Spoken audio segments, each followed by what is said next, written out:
Shock, what's going on, man? Hey man, just grinding. How you doing? Good, good, man. You sound like you're in better spirits. Man, in July, obviously you lost the fight and the title in the shocking decision.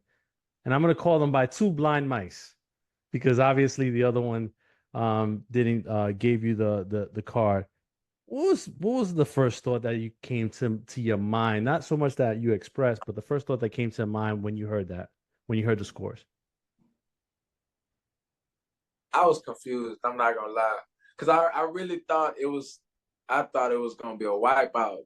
No lie, I thought it was gonna be a wipeout. So when I heard that scorecard, I'm like, fuck. And then the last one came, and I just couldn't believe it. I ain't understand. Like I was kind of like questioning, did I know boxing? Like I'm like, yo, you know what I mean? So that's really how it hit me. Like I didn't understand it at all. Yeah, and it's tough, right? Because at that moment, listen, you just finished getting punched in the head for 12 rounds, right? And then something happens that kind of disrupts your thought process. That's got to be hard trying to process that, what was going on, and then, just recovering from getting punched in the head. Right. I I guess it hit me so hard because I ain't really get hit that fight. Like that was one of my least getting hit fights. Like my defense always good, but that fight my stuff was on point. You know what I mean? So only thing that I felt was the headbutt when he hit when we clashed heads. But other than that, I was clear headed after the fight. I'm like, yo, this. I'm telling the coach as soon as the bell run, I'm like, I made it look easy.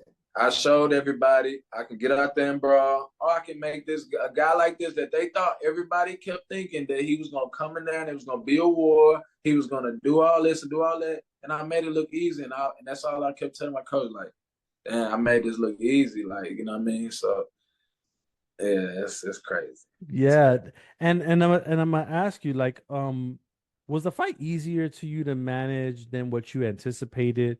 Was Conceicao as crafty as people made him out to be?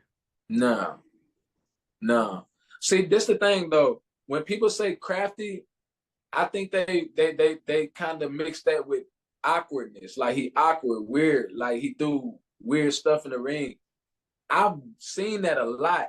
The weird movements, the all this. So when I got in there with him, I was expecting him to be a lot more like you said, crafty and stuff, like a little different. It wasn't that though. He was a lot slower than I thought.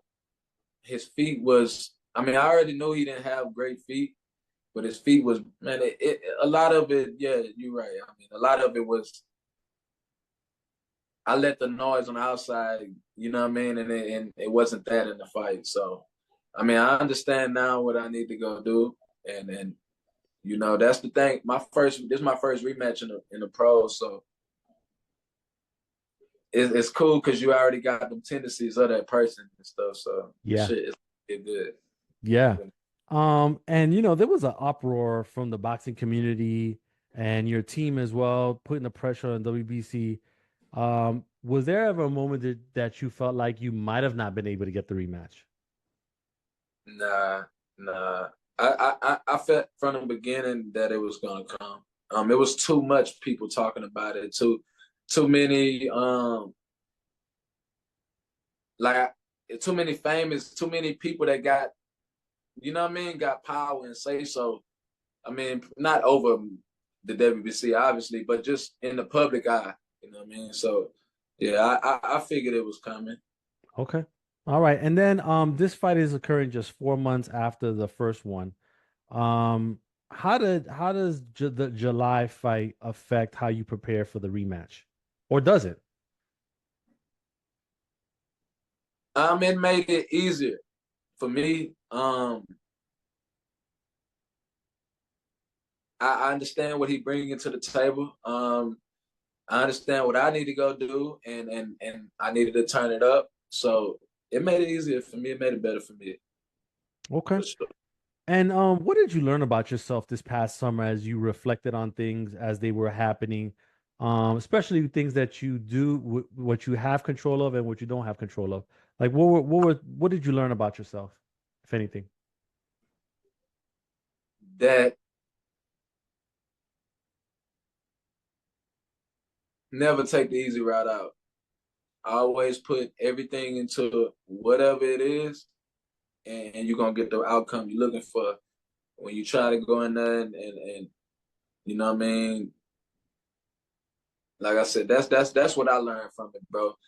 Get in there and grind work, you know what I mean? Show, to the max though, like, you know what I mean? Like that's work harder.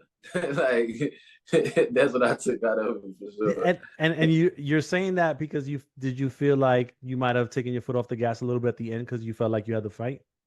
I felt like I could have did a lot more, you know what I mean? Even though the fight was easy, I could have did more, and that's what I took out of it. You know what I mean? Don't go in there just because it's easy and whoopty whoop. Get them up out of there, at least, you know what I mean? Put it on them. That's I took all that from that, yeah, for sure. Okay. And do you feel like this is a must win for you? And does it change your timeline of moving up? Because I know the last time we spoke, you talked about potentially going to 135, soon. So does this change that timeline? And do you feel like this is a must win? In my eyes, bro, I hate losing. So every fight is a must win. Like I don't see nobody I get across the ring with. I don't see myself even thinking about losing. I don't care who it is. I feel like I'm that guy. So whoever they put, it can be any one of them. I'm a train like I'm. You know what I mean? Like I'm him. Um. So yeah. And what was the second part of your Yeah, question? yeah. And then the does this change your timetable of moving up? Because I know you had spoken about that, maybe doing that at some point next year. Does this rematch change that timetable? Nah, not really. It's really opportunities for me. Um, if I can get the opportunity to go unify a couple times next year, then I'll put the 35 on hold. If I get an opportunity to move there, fight for a title, I'm jumping. You know what I mean? So it just depends. It depends what comes. Okay. All right. And then finally, what should fans expect for you on November 2nd? And how different will this fight be than the first one? My fans should expect explosion, explosive. Like they ain't seen this shock before. That's all I'm gonna say, man. That's all I'm gonna say. They tune in. We're gonna show y'all something different. All right. Well, listen, Shaka, I appreciate your time and I wish you the best of luck in November. Thank you, bro. I appreciate it. All right.